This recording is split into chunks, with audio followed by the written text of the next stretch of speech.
So hello everyone and good evening, and thank you so much for carving out this wonderful time to be together as we celebrate the county in Illinois with the most lakes. I learned that today.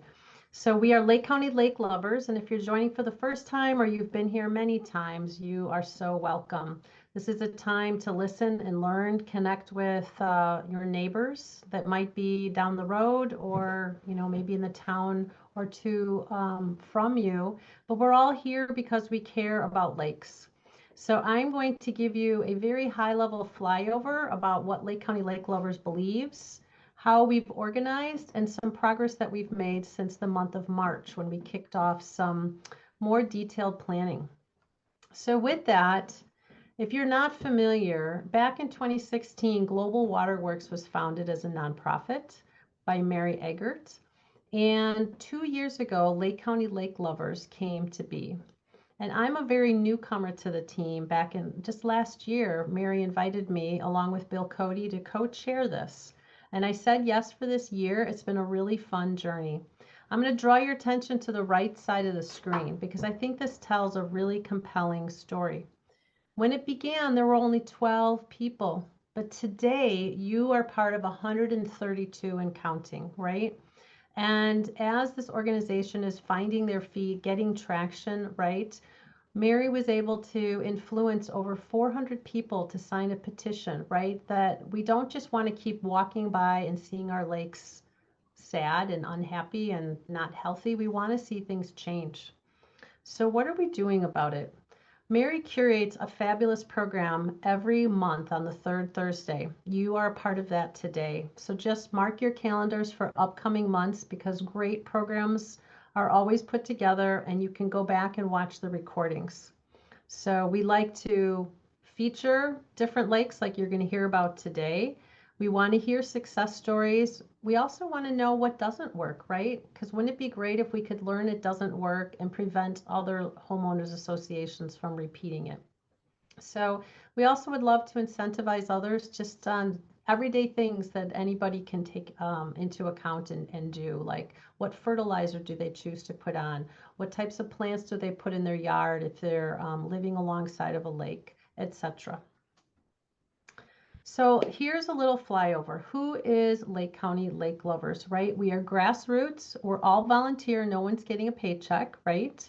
And here we are north of Chicago, right? And we are under the umbrella of the nonprofit Global Waterworks. We know that there's a national problem as well as a local problem with inland lakes being impaired.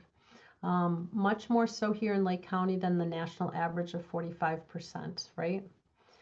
And what we've discovered is that lakes really don't belong to anybody. They're kind of an orphaned, right? Our municipalities, I believe, really focus on more built infrastructure.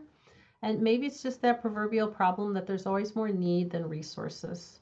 So our opportunity here as a grassroots organization is what might we be able to do if we come together, we use our influence, we use our talents and skills to bring about change, right? We're learning about new solutions that maybe haven't been tried before in Lake County, as well as ones that have been used many times, right? So what's the role that we can play? And just grounding on our beliefs, how we work, and what we're trying to deliver here, right?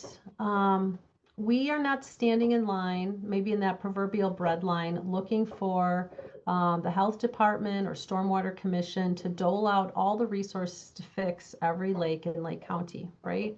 We just don't think that that's the way the funding model has been set up.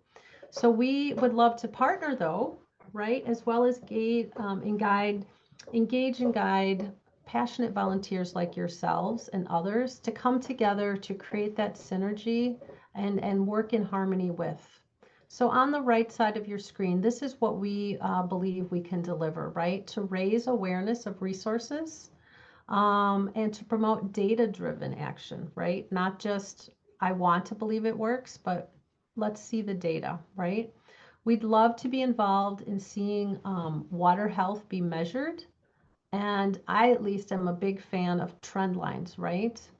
Just a static number, I don't think tells us a lot, but if we can look at numbers over time, I think that's much more insightful. We see students as the future, and we would love to see more students, particularly high school students, getting involved in our Lake County's lakes, as well as just partnering with public and private donors to partner in our work.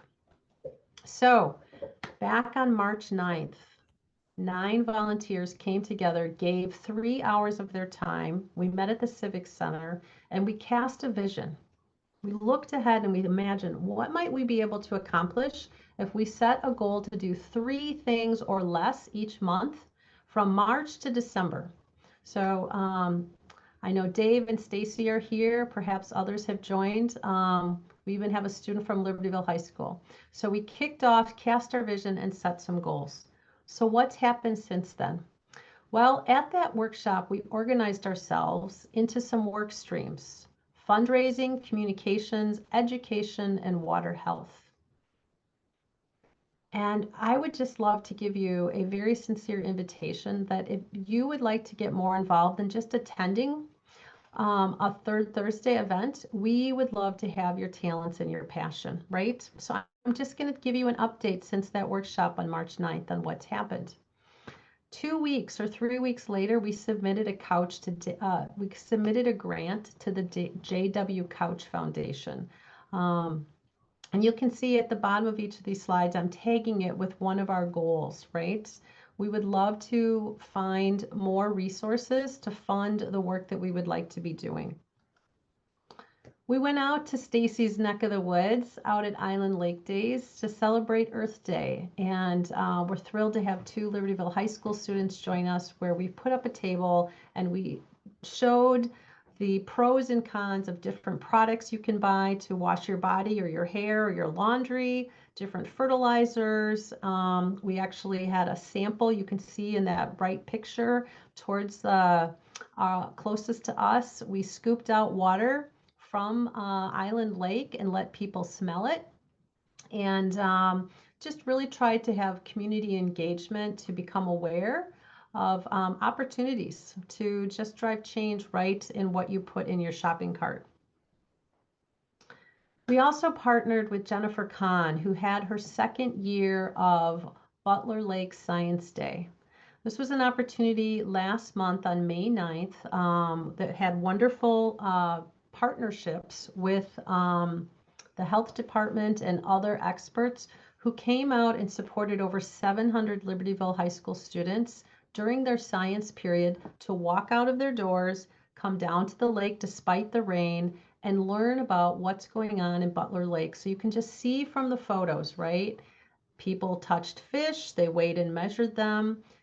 They got in waders and they caught the minnows by the shoreline. If they are in one of the more advanced classes, they were measuring the pH and looking at macroinvertebrates. A really exciting experience for these kids. In addition, Lake County Lake Lovers got permission from Jennifer and the security team to invite science leaders from other Lake County high schools. And we were thrilled to welcome 6 other educators to come and see.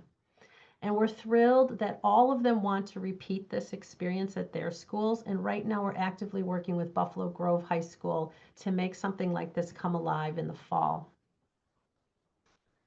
We also would love to take the really rich data that the health department puts out and make it more accessible to the everyday person. And so Mary has curated, it's not ready for launch yet, but what if we just leveraged a Google map, right? And using existing data, sorting it into stoplights, green is good, yellow is in the middle, and red is impaired, right? We could drop a pin on various lakes and allow people to be able to then click on their lake and have it open up. And here's some details, we won't go into it, of how we're drawing the lines. But it would open up the details, right, in terms of some of the measurements. It would link to reports that the health department has produced. And if we ended up working alongside of a school or maybe a homeowners association that had adopted that lake, perhaps that information might be available as well. It would just help us know, hey, I just want to know where's a healthy lake to go walk my dog or go swimming. Or maybe I'm a homeowners association member and I've got a lake maybe similar to someone else's lake, and I'd like to get in touch with someone who's paying attention to that lake. So this is a concept that we're exploring. At the end of the day, we would love to engage everybody, right? Recognizing that there's people in Lake County that haven't paid any attention to their lake. That was me last year. I thought all lakes were healthy, and if they weren't, there was a magic fairy that was fixing it, right? And here I am getting involved. And all of you, you've stepped into this role of coming tonight.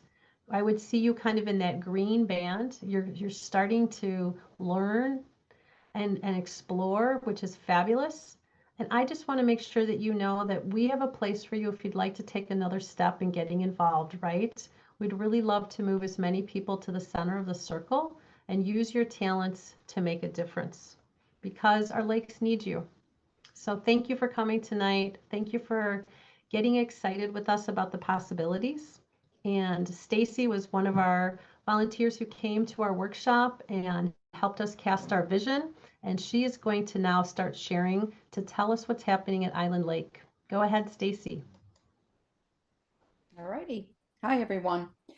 I wanted to just start a little bit about how I got involved in all of this. First of all, I retired, and silly me, I ran for office and won, becoming trustee of Village of Island Lake.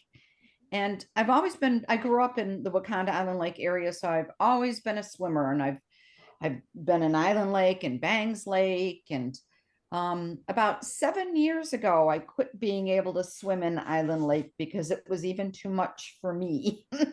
So it was like, oh, then as soon as I came into office, Amy Wagner was on the Nine Lakes Watershed group, and she approached me telling me I needed to get involved. I spent a lot of time with her and really studied that Nine Lakes Watershed document and really realized how important Island Lake is because we're at the very end of the watershed before it dumps into the Fox River.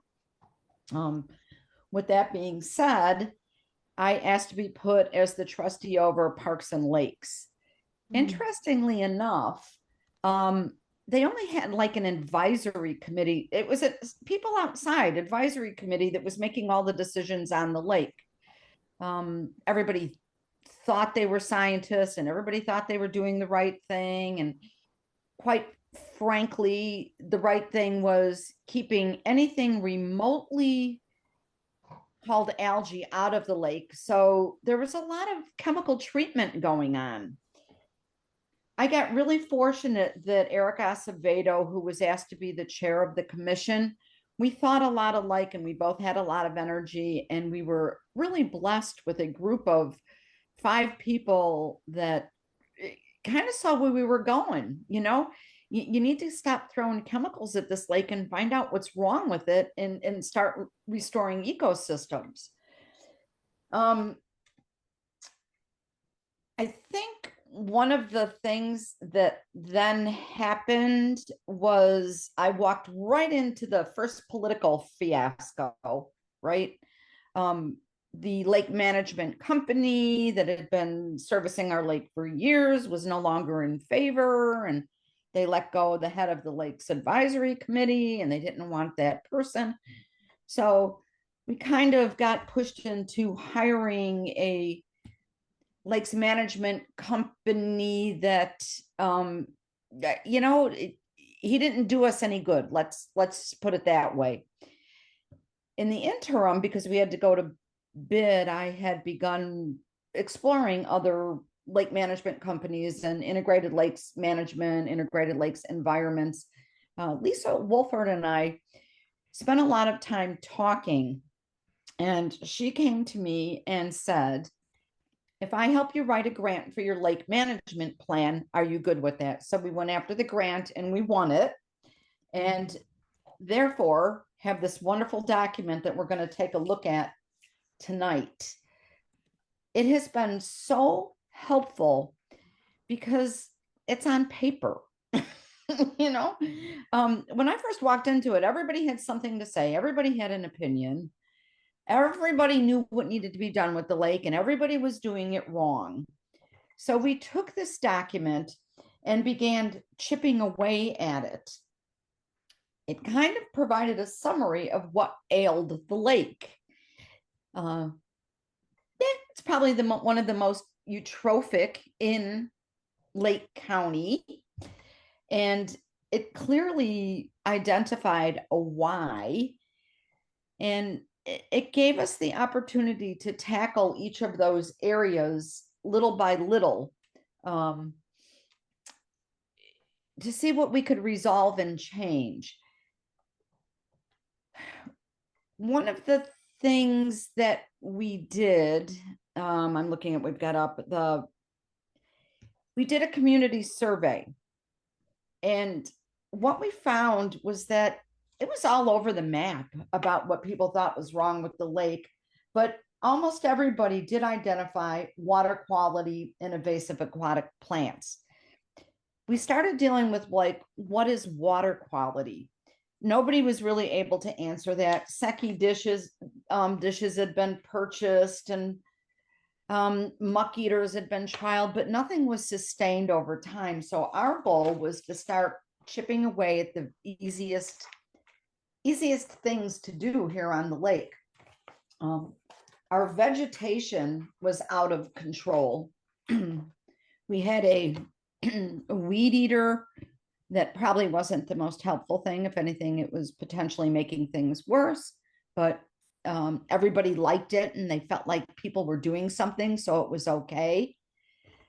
That broke down, and just last year we bought a gator that just skims the top. That's probably still not 100% of what we need, but so much of what goes on the lake is PR. So as long as they think that we're doing something, that seems to matter more and quiets people down more than anything.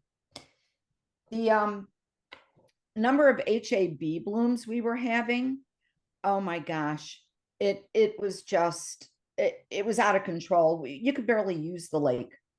And I soon became on a first name basis with Alana at the health department. And I thought, well, this isn't good, right? That, we're back and forth. We learned to use the bloom report. We found that the public was resistant to making a bloom report, but boy, they wanted to send me pictures. Boy, oh boy, everybody that lived on the lake, I have a phone full of HAB blooms. And well, what are you going to do? And then that whole education piece came in, trying to help people understand that HAB blooms don't happen overnight, right? And once they start, you're in big trouble. But that did become one of our biggest goals. The next thing that really, it was terrifying, shoreline erosion. And Mary, I think that's the next slide. Okay. I'm not sure. Oh no. That's okay. Well, it's shoreline management, so that'll do. Mutton Creek, which runs from Callahan Road through Golden Oaks Farm, and there's a whole bunch of horse farms back there, starting in Wakanda, all feed into Mutton Creek, which is our only source of water coming in. And for years, everybody wanted to point fingers at the farms and, blah, blah. It's like, no, we're farmland. We're a lake that was carved out in the middle of farmland, surrounded by farmland. So we began with our education on road salt and fertilizer and geese poop. We started low, what can you do to make a difference? We went out and really took at that Mutton Creek. It is so eroded that you can't even see the original course of the creek. So a lot of our sediment load filled with pH is coming from our own creek, and we don't own it all. We only own it up to a certain part. We then began working with Golden Oaks Farm. We began talking to property owners upstream, helping them understand what we were going to do. And then Lisa and I worked on a shoreline native buffer grant, which we also won. And We're in the process of putting that in to try to stabilize the shoreline. And it's we kind of got hung up on the grant because we changed the side of the creek it was on. So we're behind on it, but it should go in this year. The other thing that we did for the first time just this year. So I think what I need to clarify here, all of these, what you can do's in each of these areas are there, and you're gonna have to have money. Thus the problem. So we started slow and did what we could. It it's expensive and here's that the erosion, the whole look of the plants and everything. We looked at everything together and really realized that at Mutton Creek, nobody had ever looked at that. Nobody had ever looked at the inflow of the lake all the years in Island Lake. So that's what we decided to hit hard. The shoreline buffers coming in, we're drawing attention to that. There's no riprap.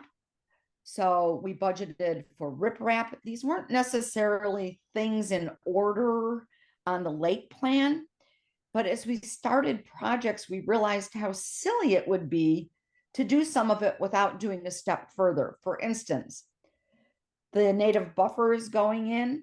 So this year we budgeted for a bunch of riprap to budget. I maxed out what I could spend on getting riprap. The most important thing is that the village wasn't really in charge of the lake. Again, this advisory committee kind of had this money and they did what they wanted. The best thing that has happened to us this year is that our public works department has gotten on board. So we also put in a kayak launch down at we have 5 different beaches.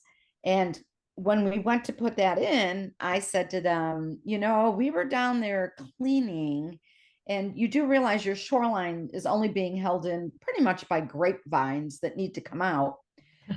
And that was the truth. So when the Lions donated the launch, and we then purchased riprap, it was the end of the budget year, so there was a little money, and we riprapped that shoreline, and you cannot believe how nice it looks. The other thing that happened early on was, before we had ILM as our lake management company, there was an overtreat and it killed off all our vegetation. We were not quite ready to be jumping to our plant survey. We knew we didn't have a lot of good stuff, but this kind of forced the issue for us. And right now we're kind of just waiting for things. We're kind of bald, but a rake study kind of comes up. We have a lot of bad stuff and not a lot of good stuff. And we're trying really hard to restore the vegetation in the lake. We've put together several different, what do we have here? So, evaluation and moving forward. We also realized that a small commission we can't, Public Works is small. We're a small town. So we started this Adopt a Park program, and we invited at the Earth Day Expo, and we invited the community in to sign up and help us clean up the beaches, rake the shoreline when the algae was piling up, come and help do park cleanups. And part of what we found for so many of the grants that are out there, you need to have community involvement, and there wasn't any. Trying to let the public know that we were hearing them when they could speak to us civilly, there's something that's important, right? We got a lot of people on board with us. Most of our education programs, we do 3 of them. So we do, this year we started a kids fishing derby because we were doing a carp fest, trying to pull the carp out of there. That was another problem with our vegetation and our shoreline erosion. We were loaded with carp. IDNR came out for the first time while I've been on 3 years ago. We got literally 2 dump trucks full of carp out of that lake with the shocking. Last year, not quite so many, and we just did it the other day, and we got like 149 carp. So we're making a difference there. But we did the Carp Fest. We brought that back. That had been done in Island Lake for years, and somehow it got away from people. And the community really responded well to it, but our carp numbers were getting lower. So we started this kids fishing derby just last weekend, and it was so successful. So many people came out. We got kids to get poles in the water. We brought people to all of our fishing areas, really engaged the community. With that being said, that whole grant piece is huge. We don't have a grant writer on staff. I can promise you that. So I've been the grant writer. It's not my favorite thing to do, but I can do it. And Lisa and I just decided to go after another grant. It's a T-Mobile grant. For $50,000 for the nutrient deactivation bags. So that brings us back to the whole pH problem in the lake. We didn't think, if you look at our whole lake plan, we didn't think we were going to be dealing with that for another 2 years. But the bottom line is we've got to do something. So we had budgeted this year $9,000 to buy some nutrient deactivation bags. This grant of $50,000 would certainly do us a lot better. With that being said, part of our lake plan and the sequence was not just to throw those in. We needed to do water quality testing, and it wasn't the plan this year. We switched gears, and you've got to be flexible when things come up. And what I have found, when things are on a piece of paper, people want you to stick to the sequence, and you have to do a lot of explaining. No, we have an opportunity to go for this, pH nutrient deactivation grant. And so that we know that we're putting those nutrient bags in the right spot, we need to do a water quality study. The $9,000 that I had budgeted this year for the nutrient bags is going to go toward the water quality study, because there's no sense just throwing all those nutrient deactivation bags in the water and you don't even know if you have the right spot. And of course, we are looking upstream, coming right out of Golden Oaks across Darrell Road, where the creek meets our property and a couple of other places. And when I talked to Lisa, I said, I'm confused about the point of these nutrient deactivation bags if you can't measure what you're collecting. And lo and behold, you can. So that is part of what we're going to be doing, is measuring how much pH is actually coming in where we think. Then at the end of this year, we're going to do in the fall, we're going to do a sediment study and look how much is internally loading too. And you know what, Stacey, if I can chime in there. Hi, Stacey.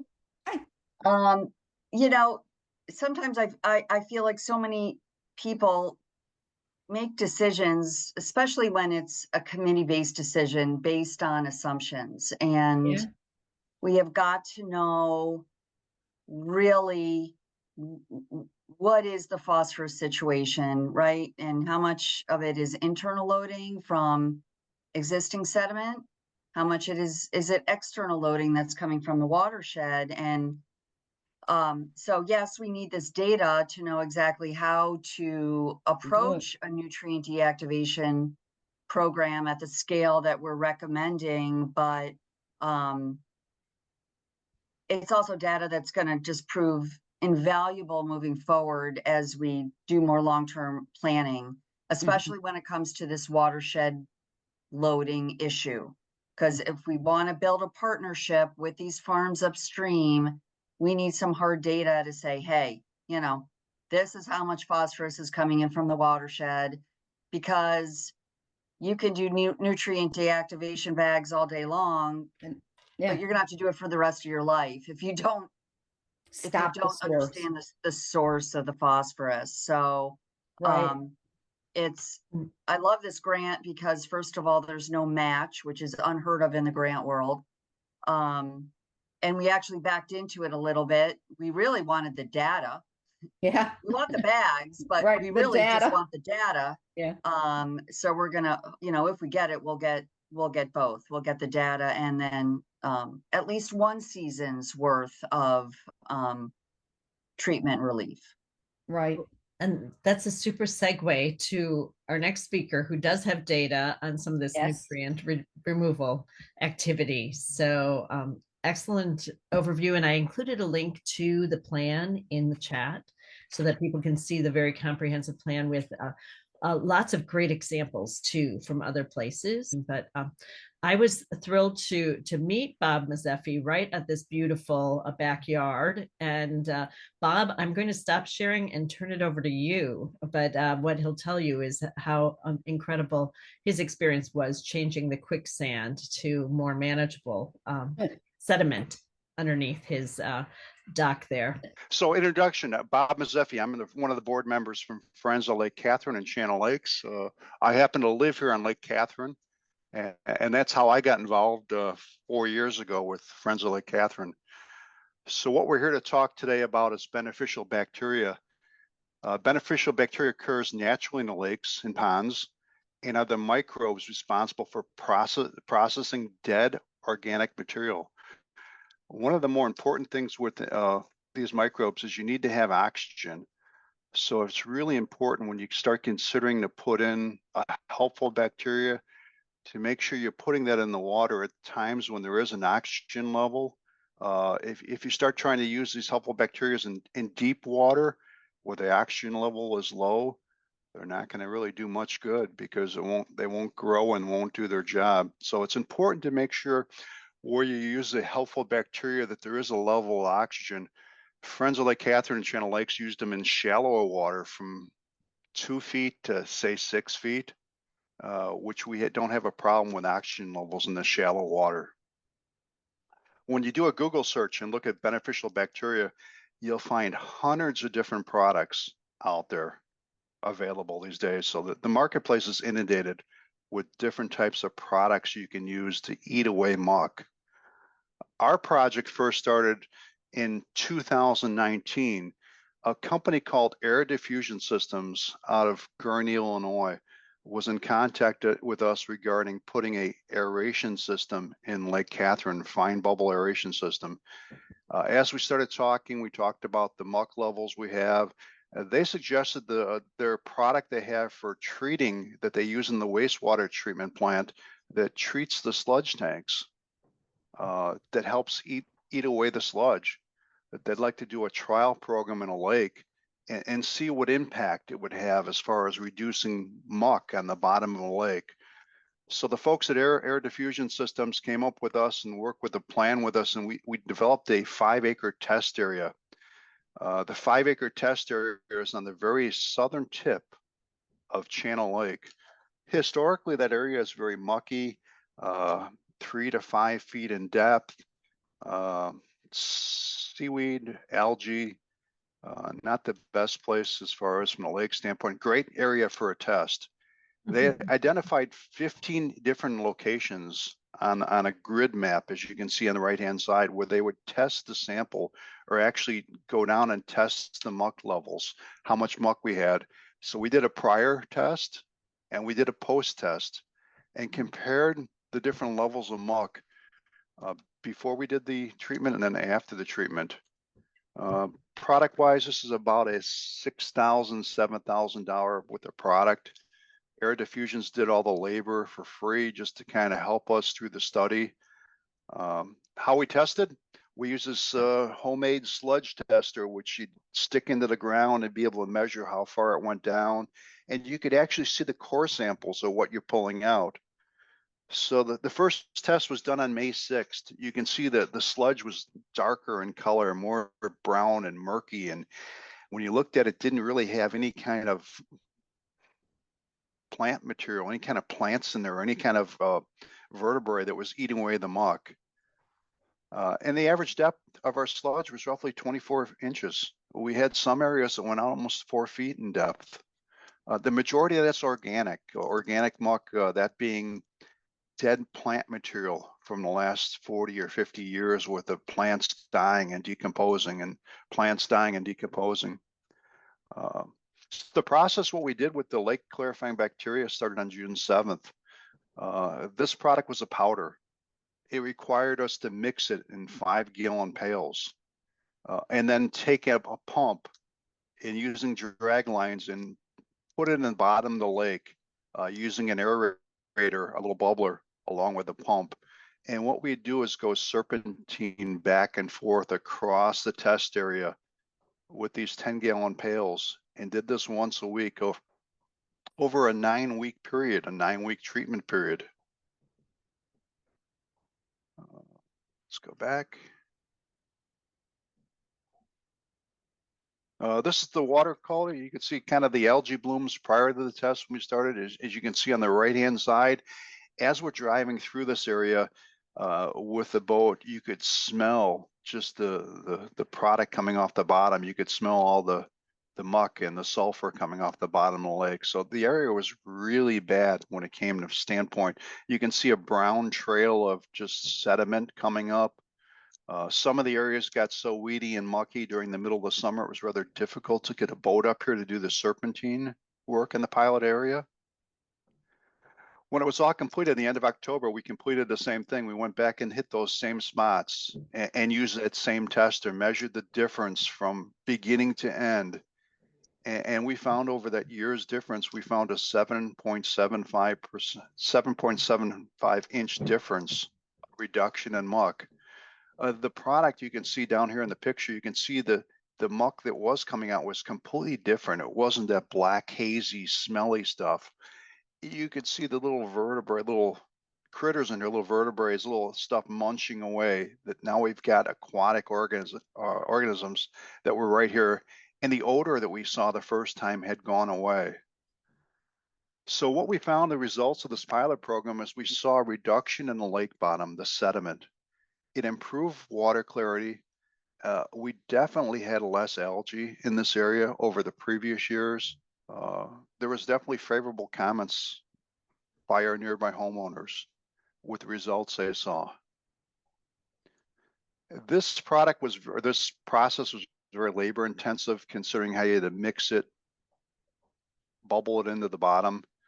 It was not sustainable long term, so we looked at other alternatives. We started a stakeholder application of muck pellets, started working with Aquaside, formed a partnership with Aquaside to be our supplier.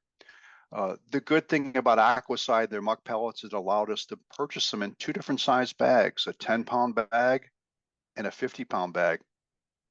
So homeowners could purchase the size of the bag based on their property. If they had a 50-foot lakefront, they would purchase a 10-pound bag. If they had a 100-foot or 200-foot lakefront property, the width, they would purchase a 50-pound or a larger bag. And we would have them do the treatment for us, a weekly application where they'd go to the pier and lightly spread pellets around. Definitely an easier process than the first application. Right off the website, you can see AquaClear says it reduces, eliminates black anaerobic soil, reduces decaying organic material. That's what we were looking to use it for, was to help get away all the build up the dead plant material on the bottom. Increases water quality. Supposedly it won't harm fish, birds, plants, animals, humans. We saw no impact as far as any fish die-offs. There's no limitations for the use of water, swimming, irrigation, and it does not deplete oxygen. What Friends of Lake Catherine did is we coordinated this event with our homeowners, our stakeholders, and work with the IDNR to get a letter of permission. Provided all the addresses and names and the properties of the homeowners that are participating for the IDNR. It gets to be kind of a slippery slope when you start having stakeholders throw product into a lake. So we made sure we were very careful in giving them instruction that this was authorized through the IDNR, and provided them all a copy of a letter from the IDNR saying it was approved to do. We also provided them instructions on how to broadcast this pellets over a weekly period, and then coordinated the purchasing of this product and took care of the homeowners' purchases of the product. This is a copy of the letter that was provided by the fisheries in Spring Grove, Mr. Andrew, giving us permission. So when the people picked up their bags of pellets, we provided the instructions of how to apply it, and along with the instructions, a letter giving them letter permission from the IDNR to apply it.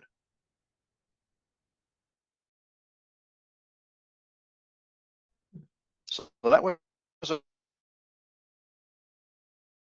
a homeowner's application of IDNR of muck pellet there, because this year we kind of went a little different direction. Friends in Lake Catherine and Channel Lakes did a large treatment using Persilicor, which is an aquatic herbicide.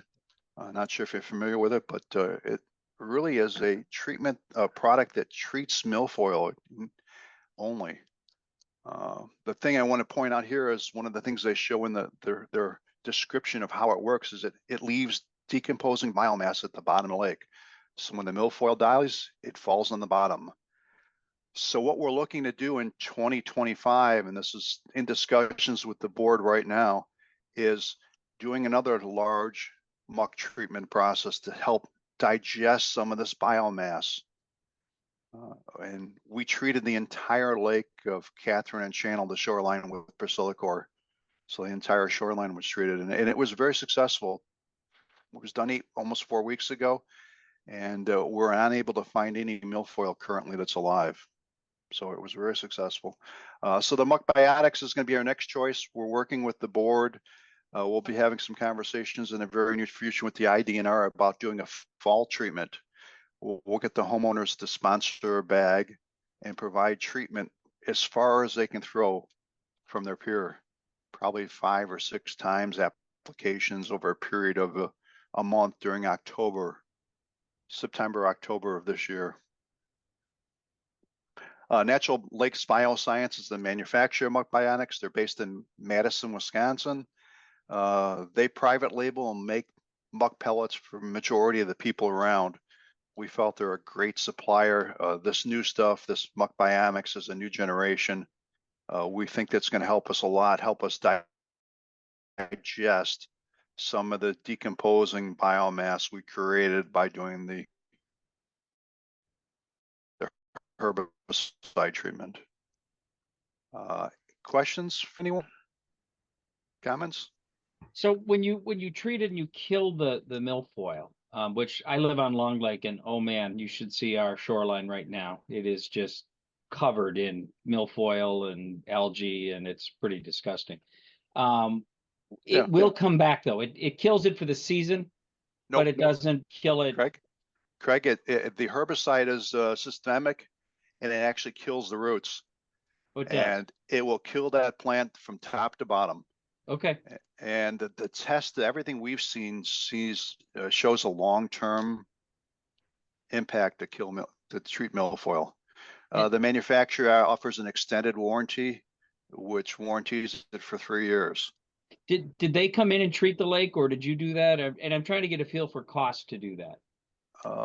We hired a treatment company to come out and do it. Okay. Cost-wise, to do the shoreline of Lake Catherine and Channel Lake was around $151,000. Okay. So it's not cheap. Right.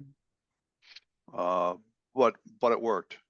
We know with the chain of lakes, we're never going to get rid of milfoil, right, because it's across the lakes. Yeah. But what this does is provide us an aquatic reset and allows us to get rid of the milfoil for a period of 3, 4, 5 years and let the natives reestablish. And that's a beautiful story. Step process, Bob. Thank you so much. So our goal is we want to let the natives become powerful. The plants all die eventually anyway and fall to the bottom. They're correct. But you hit it with the second, which is with the pellets. That's the approach. Is looking to try to help digest some of that and try to get rid of some of that. So that's still a work in process. We'll still got to get approval and look for funding for it and get our board to buy into it. But it makes sense to do it that way, Craig. Great. No, this is really interesting. Thank you. So I spent the afternoon pulling milfoil out of around my pier. Yeah, well, the part of the problem we have with Chain of Lakes, we have so many boats on it. When the milfoil is out there, you go on an average weekend, you'd find though. But so we're here to talk mostly about the muck pellets. The muck pellets did work for us. I'd recommend it. It's not a quick solution. My personal peer, my doc, I threw it out, and I don't feel that muck like I used to feel before. So, But is there a time of year, Bob, that's best to do it? I did buy some muck pellets as well this year, and I think it said the water temperature had to be at least 60 degrees. And I agree with that, Craig. Above 60, Okay. and I'd be cautious in the hot months, depending where you're at. The IDNR told us July and August, hold off on doing the treatment. They don't want to see it cause an action situation in a fish kill. And again, I'd recommend if you're throwing something in the water, once you start getting homeowners feel like they can go buy product off the internet and throw it in the lake, it's a problem. So Friends on Lake Catherine took the very strong approach of no, you can never put anything in the lake unless you have a permission letter from someone that's in charge of the lake. And that was the IDNR for us. Okay. So perfect. Do I think homeowners do use sometimes will buy stuff and throw it in the lake? Yes, I can't control that, but no, you can't. I'm not going to encourage it. That's for sure. Right. Okay. Interesting. Well, Bob and Stacey, it's wonderful to hear your stories and to see the data that you've either collected or you're planning to collect. And we hope that you will come back with your stories at a future Lake County Lake Lovers to keep sharing what's happening, right? We have, depending on how long you've booked tonight, a few more minutes until the top of the hour, and we've planned to run until 15 minutes, so 8:15 Central. So I would love to open this now. We've got these two wonderful presenters. What questions do you have for Stacey and Bob? We would love to give you the floor to ask your questions. So you can just unmute and ask, or you can put something in the chat. So I want to thank you because I'm quite a novice and I really, really enjoyed your discussions. It really helps me. I'm working at Independence Grove and I'm a manager there. So I'm just wondering, do they use these type of products in the forest preserves, lakes? Just learning myself. Actually, Trevor Mock is on our Parks and Lakes Commission, and he works at Countryside. He works at the golf courses. And he treats the ponds. He's I don't know who manages Independence Grove, but if you're managing the ponds in the golf courses, you're managing the ponds other places. I just was curious because I'm always on that lake. So I'm always like, are they this as well? Yep. Okay, thank you very much. Thanks for the question. Who else has a question? There's something else that I wanted to talk about that I didn't quite get to, and that was aeration. And we shut all our aeration down this year because it kept bogging down. And oh my God, you would have thought that we did something horrific. People are convinced that it works, whether it doesn't or not. And I have given people that live in those aerators areas, whether they're water movers or cannons or fountains, I've given them my personal number so that they can call me and report when they're not working. Back in our Bay Area where the double Bay Area where we're thinking about trying the muck eaters, we just finally gave up because we were resetting those water movers 3 and 4 times a week, and we were burning like $1,000 worth of electricity in 2 months. So you try to explain to people that when those were put in 9-10 years ago, this is showing us how the sediment load has changed in that amount of time, right? We don't have that 18 inches or 3 feet to run what was initially put in there. So what we're working on next is reassessing all of those water movers. Stacey, I think it really speaks to the importance of the data, right? And your comment that people believe that they help even if you feel otherwise, right? Let's move away from feeling and let's start to teach people, how would we know? right? I mean, feeling is good too. Bob, you mentioned I put on my waders and I felt like I was in quicksand, and 2 years later, I don't have that same feeling. Feeling is good. And it's neat to think about how might data, be it the tube that's measuring the sediment or the muck, or maybe how many times did we have to unclog this? How much electricity did we burn through? Those can be valuable measurements too, right? Hey, Bob, question for you. I'm just curious in Lake Catherine, do you see movement of that muck on the bottom of the lake? Does it move around the lake? I noticed that a little bit in Long Lake, where I can go in certain areas sometimes and I'm standing on a nice rocky bottom, and other times I'll go out in the same area and now there'll be a layer of muck on it. And I think it's the wave action and things that it's moving it around. I would agree. We've got certain areas that are, perfect sand bottoms. And Right. We've got other areas that are, the windy areas that wind's constantly blowing against are sandy and clean. Some of the coves and some of the areas where the wind blows into, whereas that's where the muck accumulates. Yeah. Okay. Makes sense. We had people buy the muck pellets and they had a perfectly clean shore. It was hard bottomed. That's not the person to buy muck pellets. The person to buy muck pellets are the guy who step in quicksand. You got all that dead plant material that's on the bottom. That's the guy who should be buying the muck pellets. Right. Yeah, I've got a nice sandy, rocky area right around my area, but then if I go out a little bit further, there's a whole area that's muck. That's where you want to treat. Yeah. That's where you want to treat. And doing it in shallows, you can treat some of the weeds that weeds that blow in and leaves that fall in. That's great. A couple times in the spring, you'll see it go from brown to sand color real quickly after you treat. Yeah. But really where you want to do the most of treating is at decomposing dead plant materials at. So the company that helped us with the Priscillicor is Tigris, Tigris. Jen is the person's name. Jennifer Bianchi. Bob, do you have a chance to type that into the chat for us? I can, if I can figure out how to do it. So at the bottom of your screen, you might see chat. If you click on chat, it's got the two bubbles. It'll pop up maybe on the right side of your screen. Yeah. Just feel free to go over to type message here and maybe mention those companies, a contact name. Perhaps that's useful for people who are attending, as well as you can hear that this is being recorded, and we'll share this in case people are interested in the information but couldn't make it tonight. All right, perfect. Thank you very much.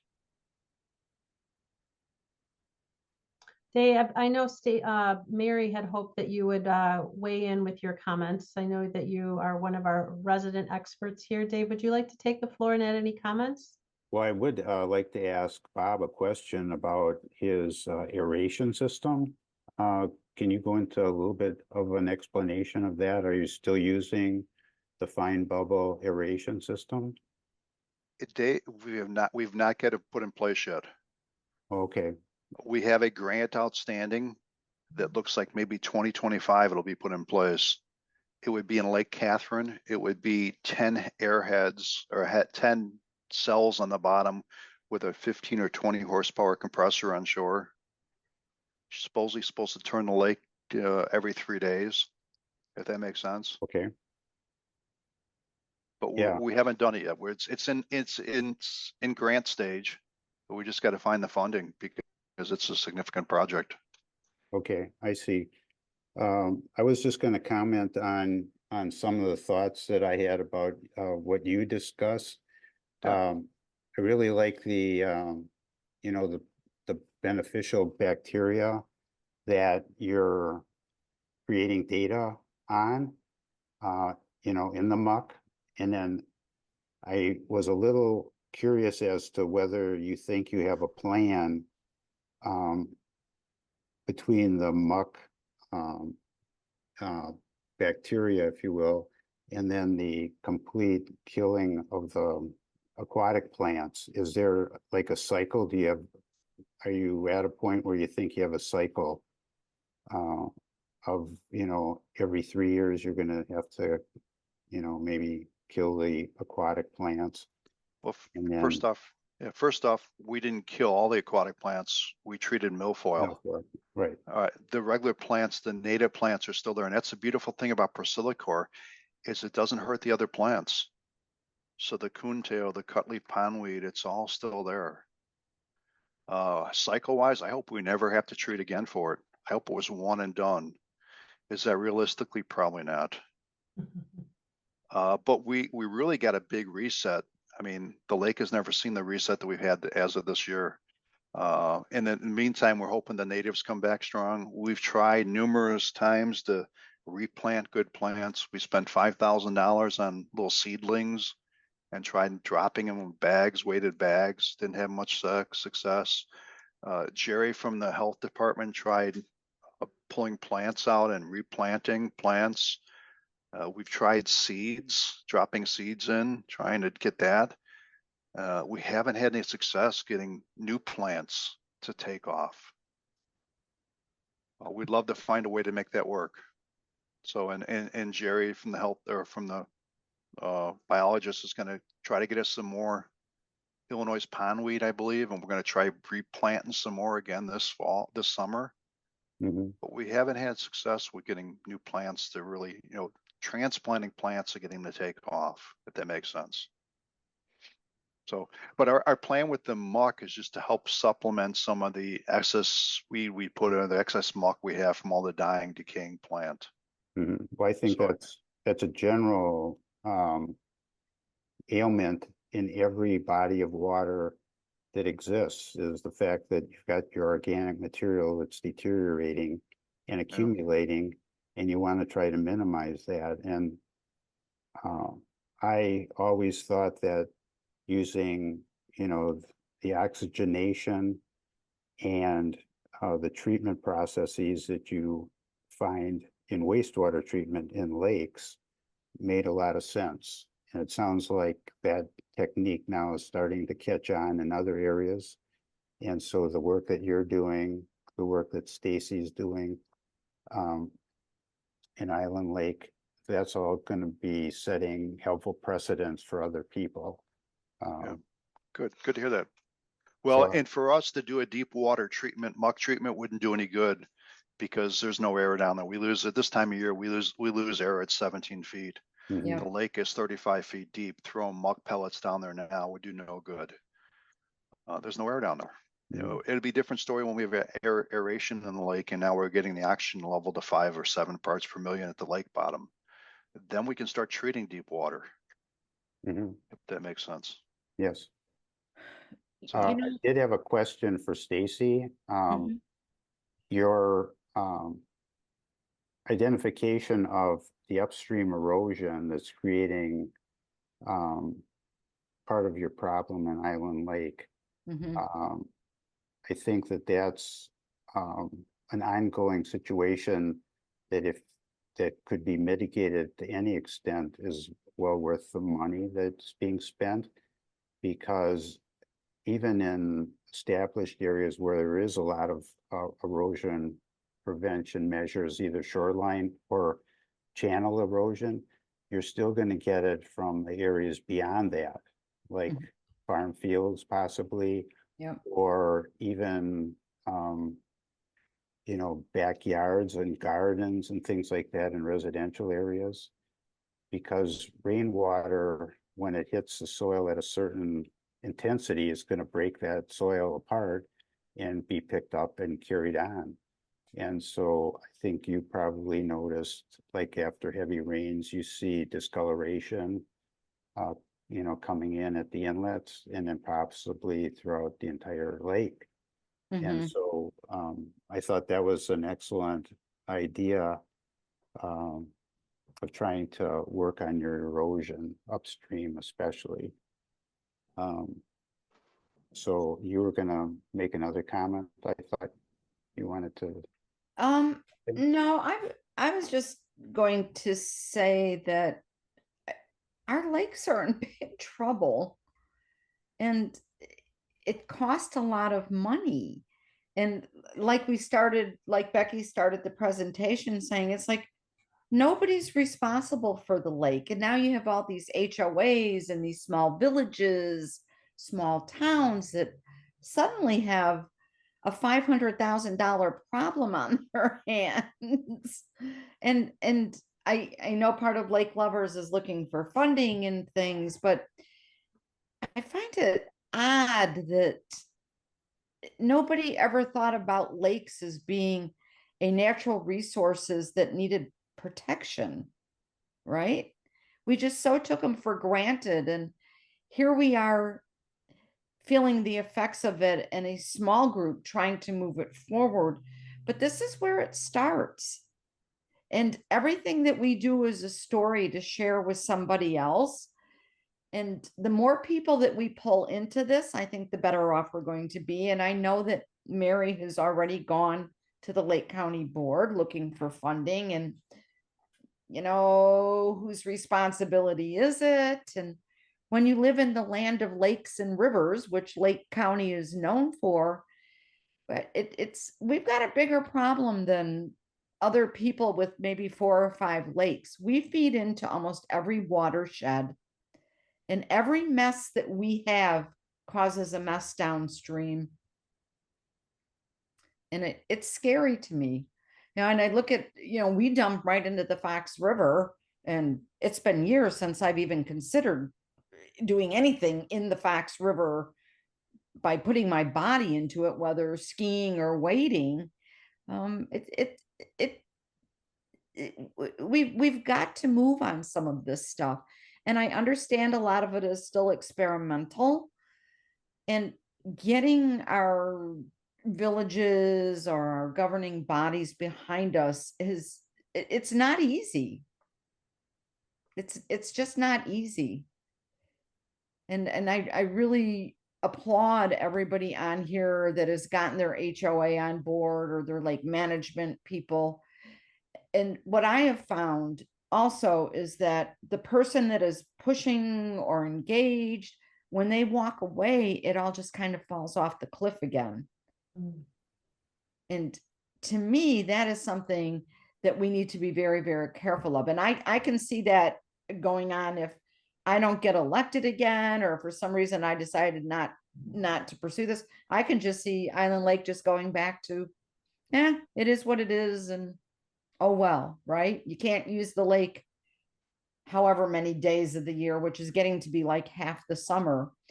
In fact, I shared with Mary and Becky, I got the lake closures the other day.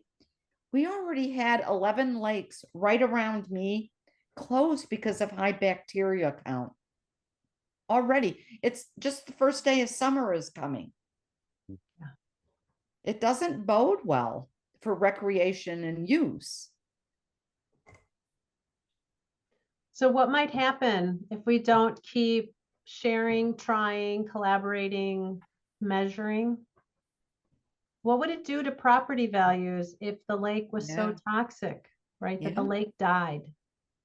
We're seeing Where that. are we getting the magic fairies to just, zap it with a lightning bolt and magically it's all better, like a Disney movie could just draw it and paint it, right? But I believe in the power of committed volunteers. And I believe in this organization to not only collaborate like we're doing tonight, to share stories, to bring our vulnerability. And I don't know where we're going to get the money. I don't know if this is going to work.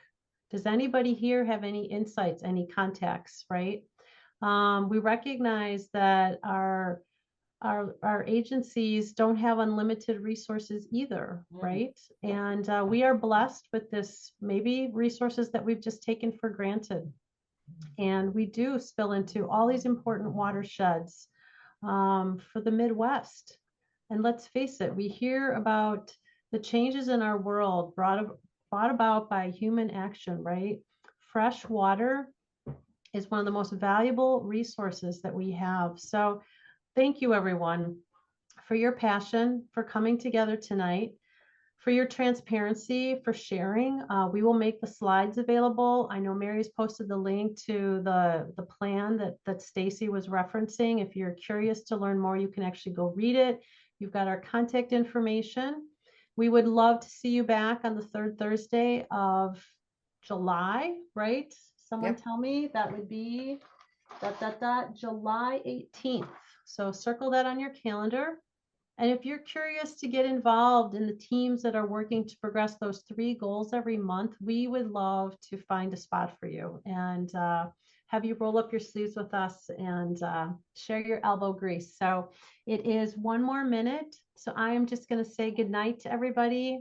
Watch for the recording and we'll see you next month. And if you'd love to get involved, we would love to reach out to share more where we could use your help. So thank you again, everyone, for tonight. It was great to be with you. Thank you. Thanks. Good night, everybody. It was good.